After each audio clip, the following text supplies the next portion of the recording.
खंजणी धरी प्रभु लिंगराज पाखरे बसिचंती नरहरि ये होचंती शिव भक्त जेतबेले प्रभु लिंगराज कौन पर्व हुए धाई आसते जगह को आमती बाजा बजाऊ था शंख फुकु था प्रभु का नाम जपु था आज्ञा आज प्रभुंर यात्रा रुकणा रथ यात्रा हाँ हाँ बाबा यात्रा देखा आप धाई आस हाँ मु देखा आसे टिके भजन कीर्तन करी आनंद पाए ये आनंदर सीमा नहीं मु क्या कहीपे जदि कहे मो आखिर टिके आनंद आसर बाहर प्रभु लिंगराज हाँ हाँ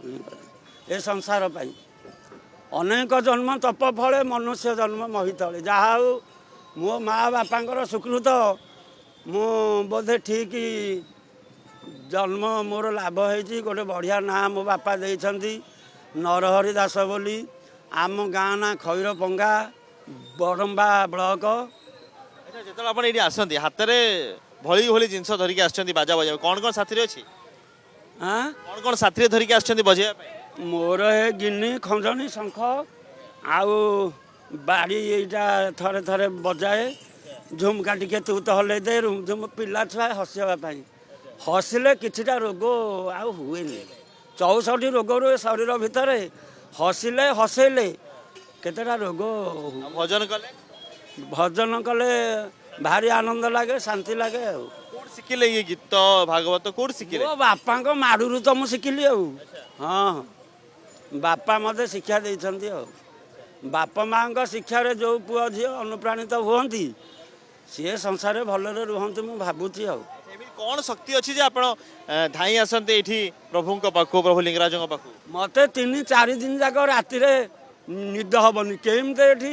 अशोकाष्टमी रथयात्रा लगी सकाल 8 ରୁ 4ଟା जाए संध्या 6 ରୁ राति 11 जाए ये रही आउे रामनवमी जी ओडगाँ सेठी 9 दिन जाक प्रभु कथा करी हे ओडगाँ भितर 10 पलार लंका पोड़ी हुए हेठी राम लक्ष्मण को रथयात्रा लगी ये बस कौन गाँव ये भजन भगवान शिवंकर कौन भजन टी गाइबे भक्त को शुणेबे देव देव महादेव जगत साई देख ताकू सीए केड़े भोला अटई से बाबा भोला अटई देव देव महादेव जगत साई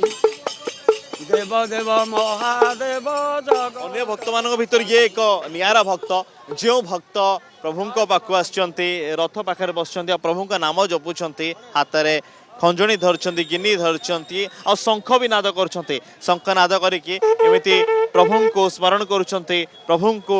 डाकुछंती आ निज मन कथा मध्य कहउछंती अन्य भक्तों ठारू ये टिके नियारा कारण केवल भजन गाया लोक को मनोरंजन करने से धाई आसती ए बाबा पाखु भुवनेश्वर वीडियो जर्नलिस्ट तुलसी अनुज दास कनेक्ट न्यूज।